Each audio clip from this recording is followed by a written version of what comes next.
Gerrit van der Veen, żagħżugħ Olandiż ta' 17 sena tressa l-qorti mixli bil-qtil involontarju ta' sieħbu Marde Ruter permezz ta' jet ski fil-bajja ta' San George San Ġiljan nhar Santa Marija.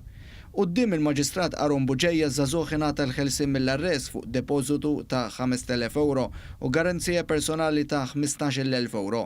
Madankollu fil-qorti mdawwar minn sħabu l-Olandiż ma kellux biżżejjed flus u għalhekk inħareġ mill-qorti mmanetjat u eskortat mill-pulizija u b'wiċċu motti iddaħħal van tal-pulizija lejn il-ħabs ta' Gordin. Van der Veen kien mixli li saq il-jet ski bitraskuraġni u li saqu taħt l-influenza tal-alkohol jew ta' droga. Fil-fatt iż-żagħżugħ li hu tampar il-vittma falla minn test tan-nifs li sarlu ftit wara l-każ, iżda baqa' jinsisti li xorob l-alkohol fil-lejl ta' qabel. Dakinhar tal-każ iż-żewġ ġuventur kienu qed iżuqu jet skis separati u l-akkużat tilef il-kontroll u ħabbat fil-jet ski ta' sieħbu bil-konsegwenza li laqtu miet fuq il-post.